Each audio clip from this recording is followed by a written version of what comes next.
Olá, boa tarde amigos, saudações.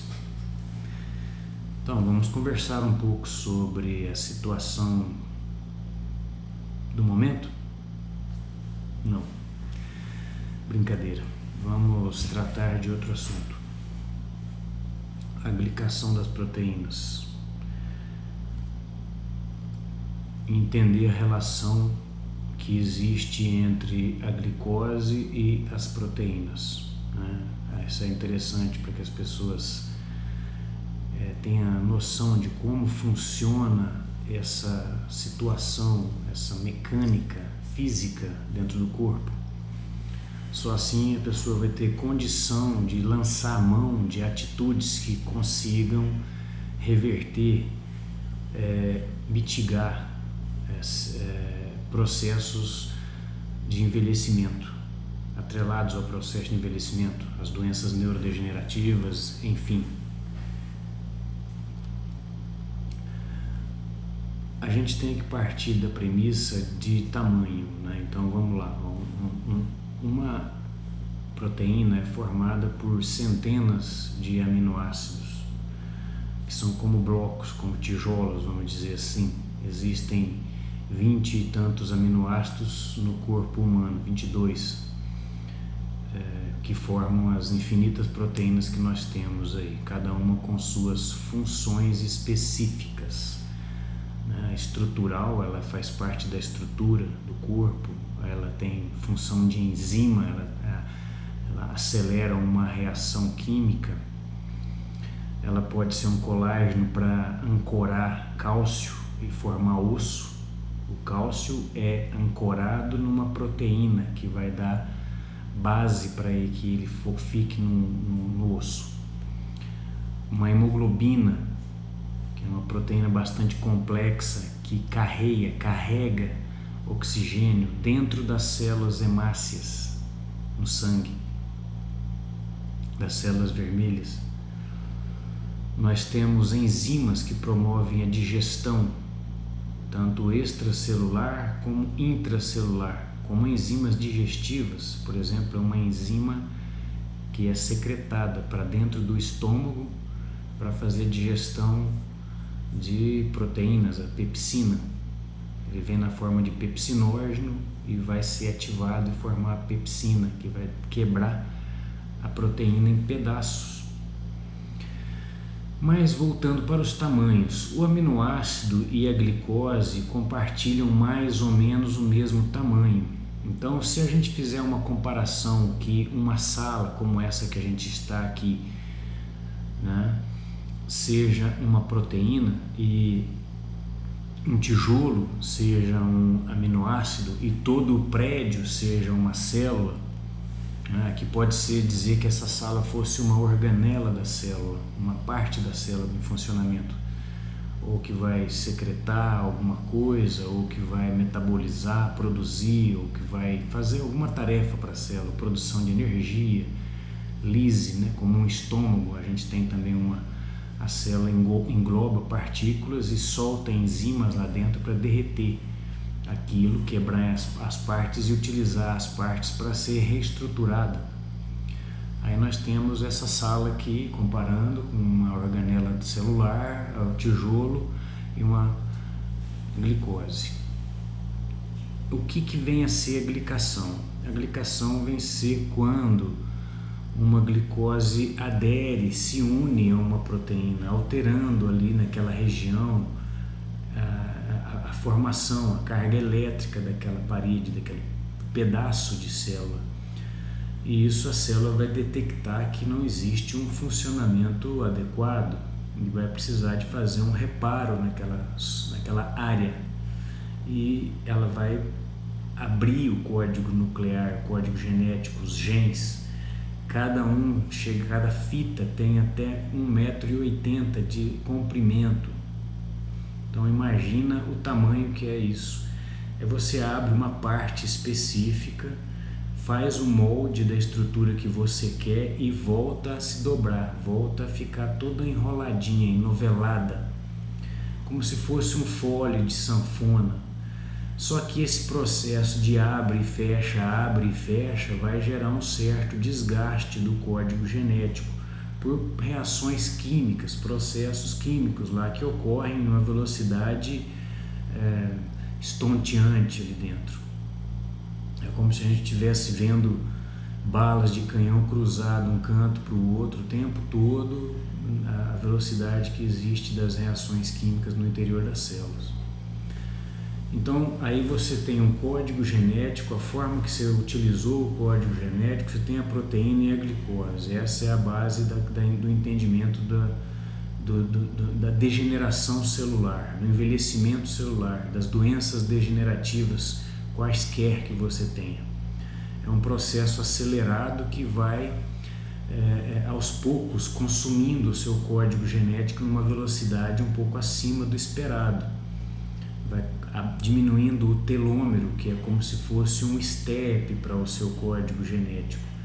Isso é catastrófico a médio e longo prazo, porque se você pensa que a partir dos seus 40 anos o número de células tronco, vamos dizer assim, que você tem no organismo cai vertiginosamente e você já começa a sofrer consequências dessa situação. Então, se você usou muito, vamos fazer uma comparação aqui.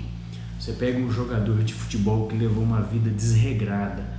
Quando ele alcança os seus 36 anos de idade, provavelmente ele já está cheio de lesões e elas não têm mais a mesma velocidade de reparo, já não consegue ter mais o mesmo rendimento de uma pessoa de seus 20 e poucos anos de idade. Entende como que nós estamos falando? Você pega um tecido pouco vascularizado, como a cartilagem, que sofre muito impacto, e aí você esbarra na dificuldade do reparo do tecido. Aonde que está essa dificuldade? Células que envelheceram, células que foram muito usadas, células que foram glicadas, células que foram intoxicadas. Sim, esse processo todo, ele engloba o processo de intoxicação também, né? A gente tem o contato com o meio ambiente cada vez mais tóxico que vai sendo acumulado no organismo. Cádmio, arsênico, o próprio ferro, que ele é um metal necessário, porém quando ele sobrepassa a quantidade que o organismo requer, ele já passa a fazer mal, lesionar, danificar o organismo. Cobre, no mesmo sentido, chumbo. Então tem vários metais aí, mercúrio, níquel, bastante. Vários metais que são tóxicos para o organismo. Muitos deles têm uma vida média prolongada, eles entram no organismo e não conseguem sair, ser retirado.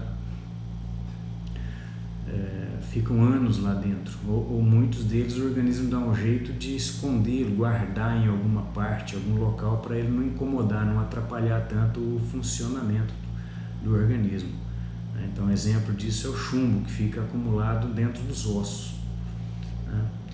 E quando esses ossos começam a ser reabsorvidos por carência de proteína, tá? A gente tem um processo de anabolismo e o catabolismo. Então, enquanto você tem atividade física, muito hormônio, em desenvolvimento, você tem anabolismo, construção. De repente você encontra aquele clímax, 40 anos de idade em termos médios, e começa um descenso, uma queda.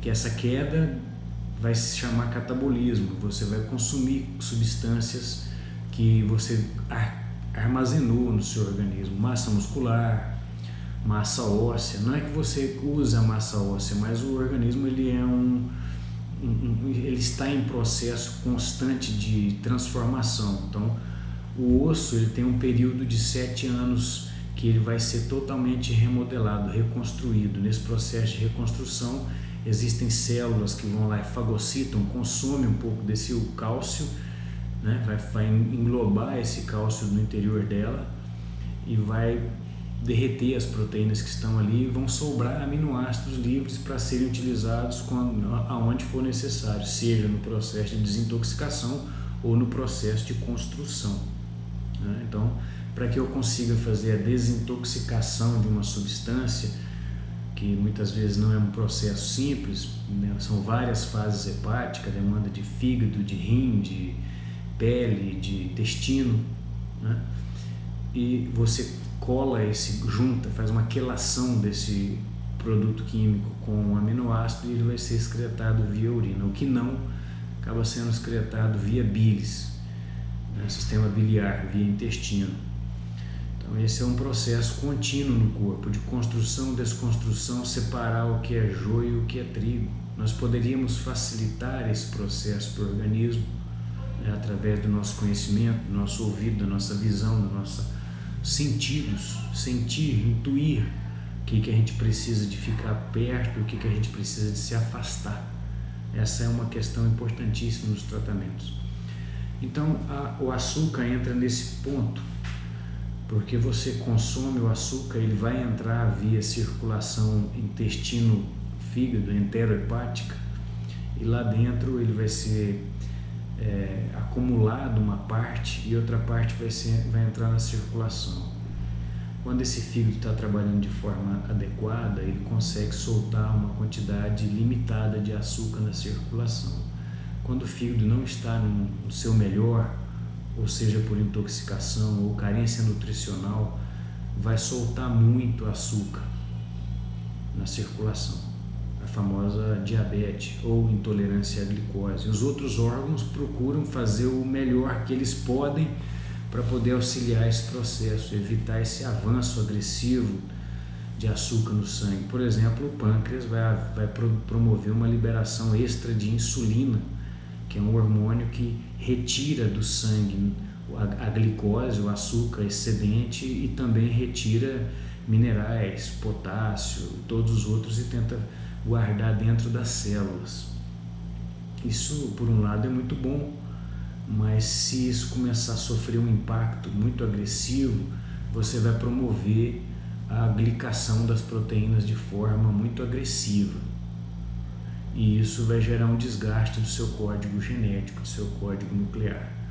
Então, se a gente observar esse processo de forma bem simples, a gente vai entender que o organismo necessita de períodos como se fossem cíclicos, ondas, que a gente tem que dominá-los. Períodos de uma alimentação com um pouco mais de glicose, períodos de escassez de glicose, período de um aumento de ingesta de proteínas, períodos sem ingesta de proteína, e ficar nesse jogo, nessa brincadeira o tempo todo. Não é, eu vou fazer uma dieta fixa e rígida desde que eu aprendi até onde que eu morri. Eu vou comer arroz, feijão, um bife, 2 folhas de alface, 2 rodelas de tomate, e eu vou ficar muito bem nutrido e vou viver até meus 120 anos de idade. Não vai. Isso é lenda. Para que a gente consiga ter um padrão, uma qualidade de vida razoável, a gente precisa de aprofundar o domínio sobre a ingesta, funcionamento do organismo, partes energéticas e todas essas situações. Para uma pessoa leiga, isso é um tanto complexo.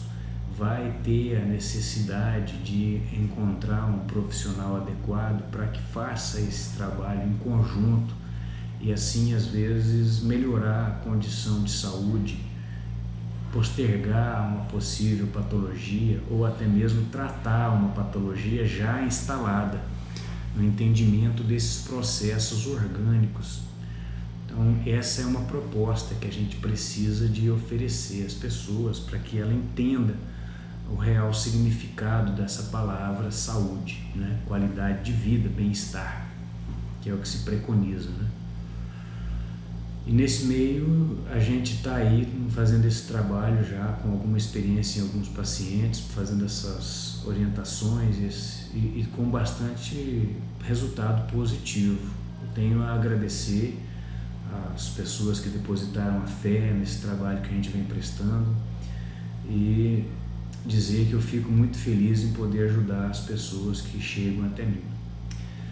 No mais é isso, amigos. Eu espero ter deixado um entendimento assim razoável sobre essa questão do funcionamento orgânico a nível celular, a nível que faz a diferença em sua vida. Um abraço, boa sorte para nós. Deus nos ajude com a nossa vida.